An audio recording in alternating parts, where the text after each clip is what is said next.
PTA into buying every one of our teachers an iPad, so they all have their own personal iPads as well. So I really think having a teacher iPad is very beneficial, even if that's the only iPad you have in your classroom. Some apps I use to make my lesson plan, I always use Planboard because I do like having a hard copy, which you can print once you have set it all up. But I also like it just to have my iPad. If I have it in my hand and I forget what supplies I need to get ready, I can just access it straight from the iPad, and I don't have to worry about where my paper lesson plans are. So that one is Planboard. An app I use in my computer science class, and I used as a teacher for lots of different things, including like the science blog we have, is ThingLink, and it's just an interactive page where you can take documents, you can make posters that are interactive. So like my students can create things that I can look at, I can assess them to make sure they have the content, because I can click on the interactive links on the page to make sure they fully understand like whatever it is that they're working on. Another one I like is EduCreations. That can be used for reading, math, science. It has endless opportunities to be used in the classroom. You can record on it, you can draw on it, they can type in it, they can insert photos. So you can have them make graphic organizers, you could have them draw pictures, you could have them label pictures, anything, and they can record their voice over it, explaining it, or just making a presentation to share with the class. And you can have multiple pages of it where they just scroll through. Another one that's very similar to that is Poplet. There's two versions. There's a Poplet Lite, which is free, and then there's a Poplet Paid, which I'm not sure how much it is, but I know it's not that expensive. The difference is on Poplet Lite, you can only make one Poplet, which is like a graphic organizer, one at a time. So if you only had one iPad in the classroom, then you would have to have each student make their own, or each group make their own, like on a different day, to make sure that it got saved. And then you could just screenshot the Poplet of the students, because you can't have more than one open at a time. If you have the paid version, then they can share as many, and you can have them logged in and they can make their own. And it doesn't matter if every student made one at the same time or not. I always use Google, so I always have my Google Drive, my Google Docs, my Google Sheets, because it's a lot simpler in the classroom setting. Like I had to make bus logs on Friday of kids that rode each bus. So if I made that in Excel or something else, I would have to go in and change and email it and send everybody an updated copy if it changes on Monday, since Friday was our first day of school. So sometimes transportation always is different on the first day of school. So using Google Sheets is, just like using Excel, and I can go in on my iPad and update it, and it automatically gets sent to my administrators, to all the teachers, anybody that I've shared the document with. I don't have to worry about giving them a extra hard copy and making sure everybody knows which one is like the updated document. And that's the same for Google Docs as well. It's just very interactive. Everybody can work on it at the same time, and we don't have to worry about, is this the right paper or is this the right version, because it stays up to date. I also like InstaShare, because in my classroom, I do have 17 iPads on a cart. So when students are working, if they're taking pictures, and let's say for a get to know you activity, they have to take a selfie or something, I can have them use the InstaShare app, and they can instantly share it to my teacher iPad. I don't have to go through and have them text it to me or email it to me or anything like that. I can upload it straight from their InstaShare app on their iPad to my teacher iPad, so I can assess if they actually have done their assignment or not. Evernote.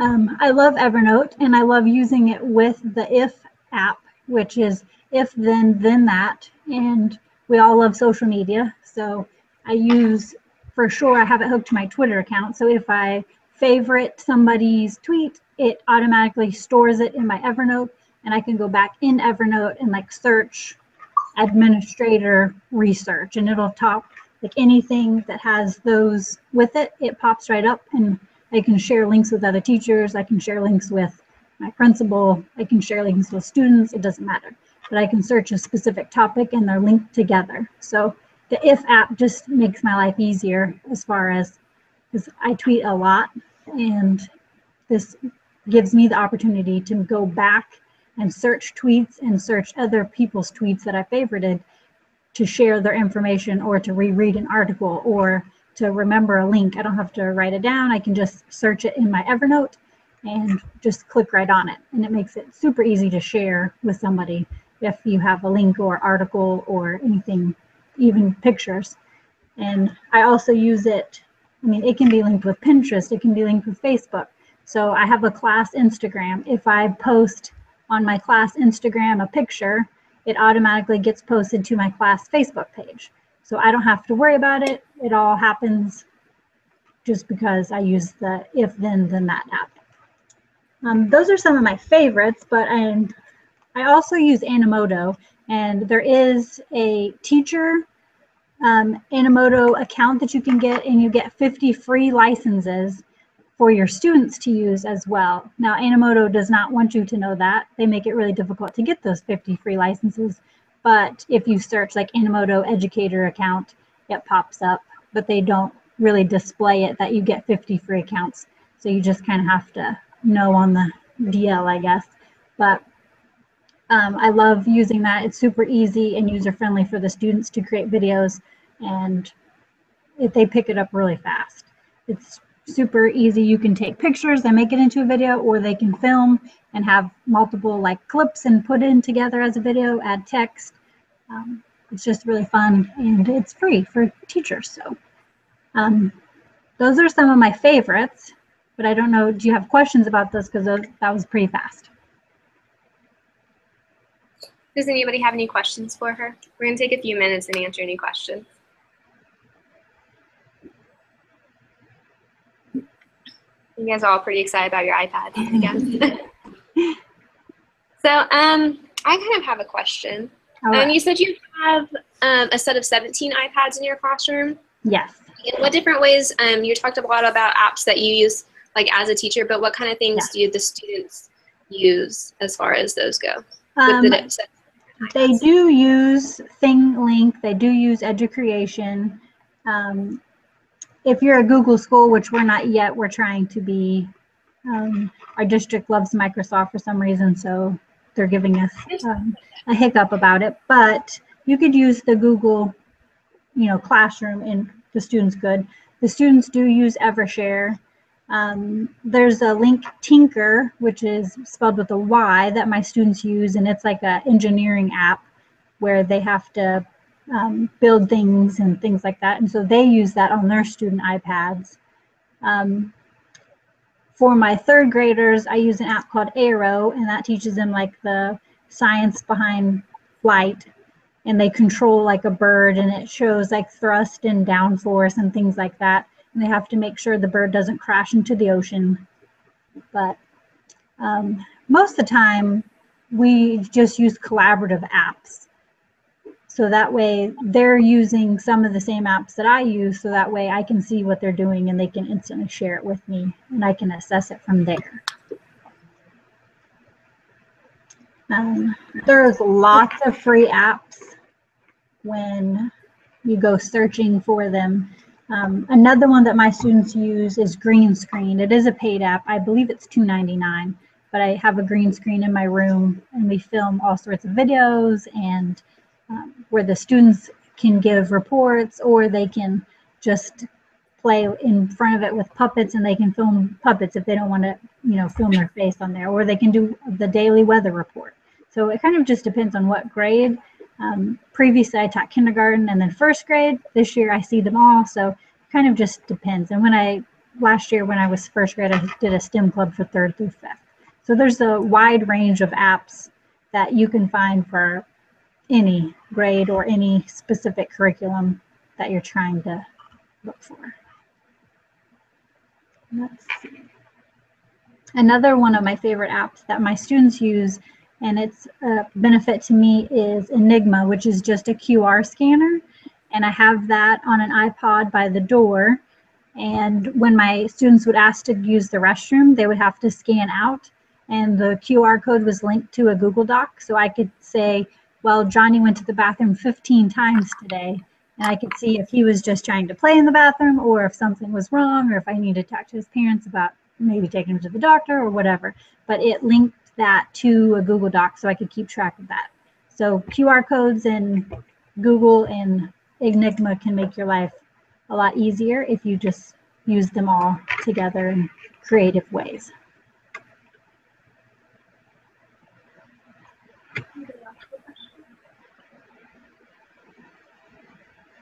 You want to tell us a few ways that you've been using the QR codes in your classroom? Is there anything? I use it that way to make my life easier, but my students also can create them, and they have recorded their voice reading a story. Like I've used kindergartners or first graders reading stories, so that way they link the QR code to them reading, so the audio. So when it gets scanned, they can hear themselves read. They really like that. I thought they would like to hear their neighbors read, but really they just like to listen to themselves read, which is awesome too, because then they learn how to self-correct. So. Do you use Seesaw yet? I do. I love Seesaw, and I also love 3-ring binder. Anything that can get your parents involved in what their kids are doing at home is amazing. And the kids love uploading and taking pictures of what they're doing. And I mean, it really isn't much work as a teacher if you teach your kids how to use it and they do it themselves. So what exactly is Seesaw and 3-ring binder? You said parents can get involved with it? And these are early education. You guys are mostly early education, so probably more Seesaw. If you want to explain exactly how you use Seesaw, because it's been the most transformational app that all of our teachers, even ones that aren't techie, that they can still use Seesaw because it's just like Facebook for kids. Because I had my students take pictures. I mean, and it didn't even have to be of like a writing or a math assignment. It could have been an artwork they did that day. They take a picture and they can upload it, and that way their parents can still see what they're doing in class. A new one that's sort of like it, but not really, is Blooms. It's kind of like the Remind app, but it also has that feature in there that's kind of like Facebook as well, embedded, because you can post pictures and only the people invited to that specific group can see. So if you don't feel comfortable with having a Facebook account, you can use the Blooms app to let your parents still be involved in day-to-day activities of what's going on in your classroom. Because I know, like at our school, a lot of parents work and they would love to be involved and they would love to come up here and volunteer, but they just don't have the time. And any way that we can get them involved in what their kids are doing, because when they go home and they're just wore out after the day and their parents said, "What did you do at school?" and they say, "Nothing, played, went to recess, ate lunch." This way their parents really see what they're doing, and it gives the parents a way to ask specific questions about, like, "Oh, well, what did you do in math? I saw that you uploaded a picture of addition today." So it gives the parents a way to truly connect to what's going on in the classroom. Let's see. That's what's really cool about it. It's basically just a way for kids in the classroom, whether it's taking a picture of something, taking video of themselves, a recording voice, just be able to share it to like a digital portfolio. And Seesaw gives that code to the parents so that they log in. I have one of my kids, they just started school the other day. And so there's a parent app and then there is a teacher app. And so if I'm going to the parent one, and I got to see my daughter do her little story. So it's just a video. And the kids know how to do it. They get so excited about showing you what they made on Seesaw today. It's probably great for early ed. Yes. Another one for early is the YouTube Kids. There's a YouTube Kids app, and that way it makes the content that they're searching more kid friendly and blocks the stuff that you don't want your kids to see. It has nothing to do with an app, but it's kind of the same way. If you are on Google Chrome, the Google web browser, there's ad block, which blocks all of the ads, because our district blocks the content that our students don't want to see or don't need to see, but it always played ads. And it would be ABC Scandal. Well, if they kiss on the commercial, my kindergartners would be like, "Ew," which is something that I don't want them to deal with, because that takes away from the actual learning time to get them calmed back down. So ad block was just a Chrome extension that took away all of those TV ads, because they do have access to see that stuff at home, but it totally took away from educational instruction time to get them calmed back down when they see something on a regular commercial that they didn't really need to see at school. I also love Book Creator. It's a simple app as well. They can create their own books and they can be uploaded, and it's all done right in the app. And once you play around with it and you show the kids how to do it one time, they pick it up very quickly. So they can make their own books about math, reading. It doesn't matter what the content is. They can make a book about anything.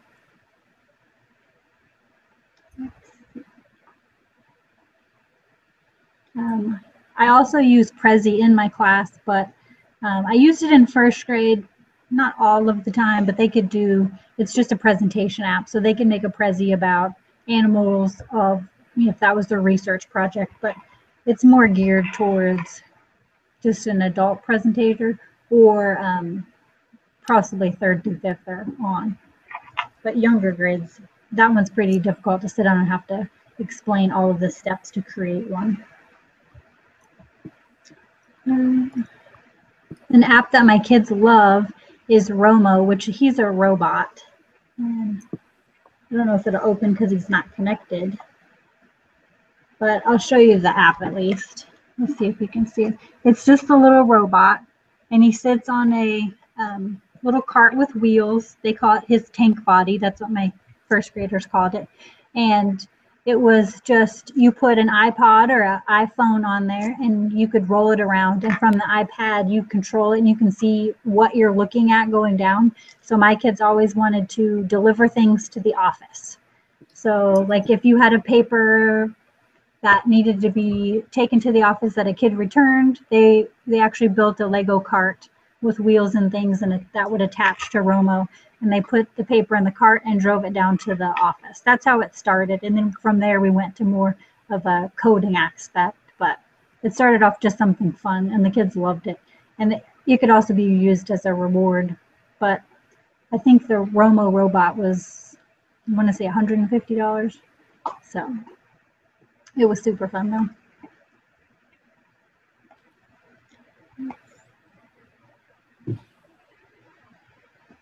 But there's just so many apps, like, and you can go and just download things that are free and play with them, and you'll know within 5 minutes if it's something that would be beneficial to your class or something that probably you don't need, and you just delete it. So that's how I always found a lot of them for math and reading, was just by simply going to download free ones and playing with them. Anybody have any questions?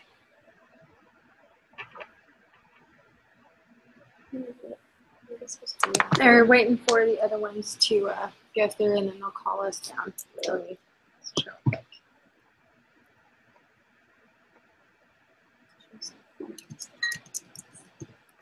What do you think is the most tool that you could not live without? Like, if you could give one tool out that you don't think you could live without, what would that be? Oh, well, now that's so many of them, that's a hard choice just to choose one. Okay, you can do a combo together if that helps. That's how I guess I talk. It's like, well, not just one, but yeah. And like there's so many that are. I definitely say Google, just because it makes your life as a teacher like so much simpler. And then. So do you use a personal account right now, and then just use that for your school until you guys are Google Apps? Yep. And then I also like Trello. It's an app where you create a board and you can you add a card to it, and a card is something that you just need. Like right now, being computer science, I'm also like our resident tech. And so if a student computer goes out, or if a teacher needs help and can't get a student computer connected, or their personal, their teacher laptop, I can come and look at that. Well, I do have a class, so they just can't come pull me out of my class. So they just add a card to my Trello board that says my teacher laptop won't connect to the internet. And so then I can know where I need to go on my plan time and go help them. And then I just move the card over when it's complete. So it's a way for me to track like what's going on. So you could use it in your class as far as if you had project-based learning going on. Teams could post in cards about what they were working on or who was working on what, and they could move it along. So as a teacher, you could see what you were doing. You could probably also use that for like writing, when you have your writing conversations with the students where you pull them up one at a time to work on specific skills that they're using in their writing. So as like a writing conference, you could list who you needed to have a writing conference with, who you've already had a writing conference with. You can write notes in there, like Julie needed to add more information, or Henry didn't have enough sentences. So you can add notes to yourself and you can keep track as well. So that way you don't have a stack of papers or something on your desk sitting there just cluttering up your desk. It's basically an electronic way to organize information. So I think those two make my life easier. But then I also like my plan board where I make my lesson plans digital. But then I can print a copy for my principal and I can still have it just right on my iPad.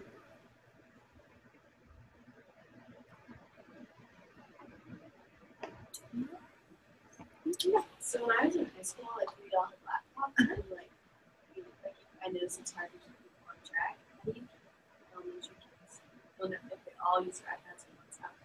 Yeah, I can answer that too. But do you want to answer how you keep all your kids on track on the iPads at one time? I missed that part. Are you 1-to-1? Or are you? No, we are not. How many iPads do you have in your classroom? I have 17 in my room, but every other teacher just has one. So it's a different.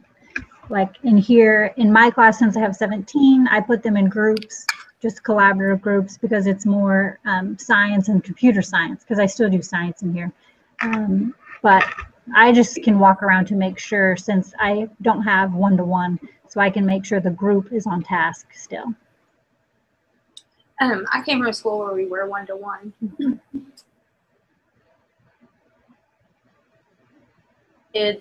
It's kind of like you guys are what are called digital immigrants. You do not look at a tablet and a phone like my kids do. They look at it as an educational tool. They look at it as a tool for them to go and educate themselves. My son's 9 years old, wanted to know about Martin Luther King when he's a first grader. He didn't ask me. He went to Brain Pop. And so that's what they see as tablets for. So elementary kids, a lot of times they're 1-to-1 in their classroom. They take a picture of themselves as their home screen. They know that's the iPad that goes with them. And our teachers just manage them within their own iPad accounts.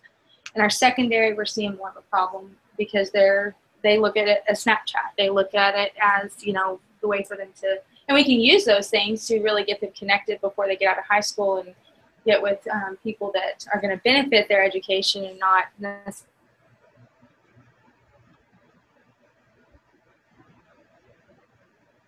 really do on it than sit and listen to talk. So, I mean, we were 1-to-1, and our secondary, that's where Google comes in and Chromebooks come in better. But if you're early elementary, I've seen it both ways. It's a great group, collaborative activity if you just have 2 or 3. And then if you're 1-to-1, those kids really take pride in them too. Just even more first graders, they have their iPad, they have their Bluetooth keyboards, their earbuds, and they go to work. We don't have to teach them. I'm sure that has a lot to do with like creating your classroom environment at the beginning of the school year, just like starting off and letting them know like what the rules are, setting them down. Yeah.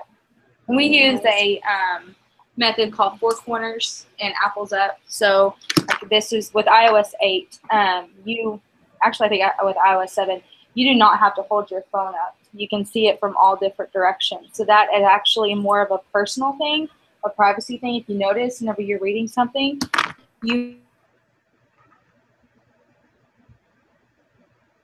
or anything like that, that's our private area. So sometimes teaching our kids 4 corners, the iPad does not need to come off 4 corners. They do not have to have it off 4 corners to do any of the functionalities besides taking pictures. And then apples up, turning them over. But just simple procedures like that's a lot better than a management system. I work with management systems, and they don't work well with iPads. They freeze up. Apple just isn't intended on making these things managed by a third party. They want them to be their own. So. Well, and I always brought my own personal iPads in as well, and I never had cases on them, and other people in the building would be like, you are crazy. You are giving first graders your iPad with no case on it. And I'm like, they know the procedures, they know the rules, and they treated it nicely because I did have a lot of technology in my room. and they never had a problem. My iPads never got broken. My iPads never even got dropped. And they took it upon themselves, like if they saw their neighbor doing the wrong thing, they would be like, "Oh, that's Mrs. Veldhuizen's iPad, so be careful." Like, so they like manage themselves as well, because they know that if they do the wrong thing because your expectations, then they're not going to get to do whatever on it. They have to do a different activity or a different assignment that's less technology, and they don't want to do that. So. And Terry said, okay, so Terry said 5. Give her 5. So anything you can wrap up the next couple minutes of any advice, any suggestions, anything? Don't be scared of it. I don't think you guys probably will, but some of our older teachers, and I always, sometimes people are like looking at you crazy when you use lots of technology, and that's okay too, because it makes your life easier. And I always just try to get people on board. Just stay positive with it. If there's people that are negative about so much technology in a classroom or whatever, but it's not about the technology you have in the classroom. It's how you use it, and the technology is never going to replace you, because technology is only as good as how you train yourself on it and how you introduce it to your students. So. Any other last minute questions?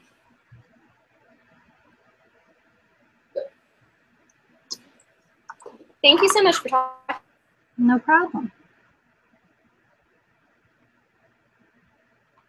There.